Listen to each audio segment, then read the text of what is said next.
All right, so when I say the word Aztec, what pops into your head? Probably these incredible pyramids, right? Fierce warriors. And yeah, human sacrifice. It's a powerful image. But what if I told you that the story we think we know is actually built on some pretty big misunderstandings? We're going to dig into that. I mean, what if the very first thing you think you know about them, the name Aztec, it's just plain wrong? Because, well, it is. There was never a group of people who actually called themselves the Aztecs. And that's the first myth we've got to bust if we really want to understand who these people were. So, our first section is all about that. We're going to deconstruct the name to really discover the people behind it. It sounds like a small thing, but trust me, getting their name right completely changes how you see their entire world. Okay, so here it is. The people we're talking about, they called themselves the Mexica. That's Mexica. The word Aztec, that's actually a pretty modern invention. It was created by anthropologists only about 150 years ago, basically to separate this ancient culture from modern-day Mexico. So, from now on, we're going to call them the Mexica. It's the first step to seeing them as they saw themselves. And once you get that straight, you can start to appreciate their mind-blowing ingenuity. Because the Mexica didn't just, build a city. They engineered an entire empire in a place that by all rights should have been completely uninhabitable. Just think about the challenges they were up against in the Valley of Mexico. First off, you're at a super high altitude, over 7,000 feet. That means a shorter growing season. Then, smack dab in the middle of everything is this giant saltwater lake. So you've only got this tiny little sliver of usable farmland around the edges.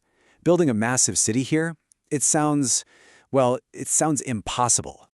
So what did they do? How did they solve this massive problem? Well, with one of the most brilliant feats of engineering you can imagine. They basically created land out of water. They went into the swampy parts of the lake, dredged these canals, and then piled up all that fertile mud into raised garden beds. Just like that, they created brand new, ultra-fertile farmland. And get this, they could redredge the canals every year to refertilize the beds. It's absolutely genius. And they weren't just brilliant engineers, they were incredible economists too. They looked at their island city, Tenochtitlan, and realized, hey, maybe this isn't the best place for farming. So they pivoted. They turned their city into this neutral trading hub, kind of like the Switzerland of the valley. It became this bustling, safe marketplace where even enemies could come and trade peacefully. And that strategy, it made the Mexica incredibly rich and powerful. Now, don't picture some chaotic, unregulated free-for-all. No way. This market had official state weights and measures. It had its own police force to make sure every deal was honest. And if you got caught cheating, you were executed right then and there. They were serious about fair trade. And here's a fun fact. Archaeologists have actually found counterfeit cocoa beans from that time, hollowed out and filled with sand. Even back then, people were trying to game the system. Okay, we have to talk about it. The thing everyone knows the Mexica for, human sacrifice. And look, it's really easy for us to just label it as barbaric and move on. But for them, this wasn't about random cruelty. It was all tied into a deep, cosmic logic, a logic they believed was necessary for the survival of the entire universe. It all comes down to their creation story. They believed that the world had already been created and destroyed 4 separate times. 4 times! They were living in the 5th era, the age of the 5th sun, and they were absolutely terrified that their world would end in a cataclysm, just like all the others. So their entire religious life, their entire worldview, was focused on one single desperate goal: keeping the 5th sun alive. And the story of how that sun was born is wow. Okay, so the gods get together and build this huge bonfire to create a new sun.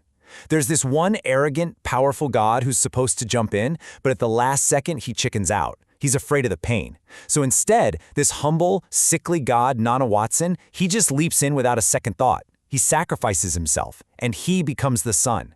But there's a problem, a big one. The sun is up in the sky, but it isn't moving. This is the part that changes everything. Another god comes along and says, it can't just be those 2 gods who get sacrificed, you all have to be sacrificed too. And he goes and cuts out the hearts of all the other gods, and that's what finally gets the sun to move across the sky. So you see, for the Mexica, sacrifice wasn't some cruel human invention. It was the original divine act. It was the price the gods paid to start the world. And that belief, that cosmic duty, completely changed how they thought about war.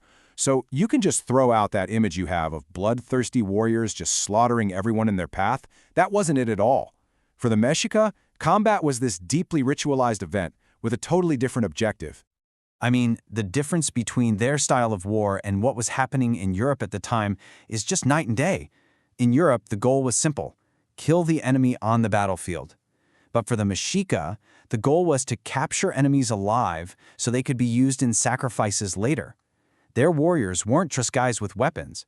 They were more like unarmed wrestlers, fighting in these stylized one-on-one duels to subdue their opponent, not kill them. And what happened to a captured warrior it's just extraordinary. It's not what you'd think. They were taken back to Tenochtitlan, and for an entire year, they lived with their captor's family. They learned the family trade, they learned the religion, they became like a second son, a duplicate of the warrior who captured them. Then, exactly 1 year after their capture, they were treated like a hero in this huge ceremony, and only then were they sacrificed, giving their life to feed the sun and keep the world going. It was seen as this incredibly honorable, sacred act. So, all of this really forces us to ask some tough questions, right? It makes us confront our own judgment. Was this whole system cruel? I mean, from our modern point of view, yeah, of course. But the story gets a lot more complicated when you look at what came next, with the arrival of the Spanish. Let this sink in for a second. There's this account that when the Spanish slaughtered everyone in the city of Cholula, men, women, and children, the Mexica were horrified. They had never seen anything like it. To them, that kind of mass, indiscriminate killing was an evil beyond their comprehension. And the sheer scale of the violence that followed it's almost impossible to wrap your head around. We're talking about a population collapse in the Americas of over 125 million people within a century of European contact. This wasn't a ritual to keep the sun moving. This was a demographic catastrophe on a level the Mexica couldn't have even imagined. So let's just put it side by side. The violence of the Mexica was small-scale and incredibly selective. The victims were enemy warriors, and the purpose, in their minds, was sacred, to preserve the whole world. The violence of the Spanish conquistadors, it was mass slaughter of entire cities, men, women, children, and the purpose, conquest, greed, and power. They're just worlds apart. Which brings us back to that central question. The people we label savages for practicing human sacrifice were themselves disgusted and horrified by the violence of the so-called civilized Europeans. So it really makes you think, doesn't it? Who gets to write history? And maybe more importantly, whose definition of what is civilized have we been accepting all this time?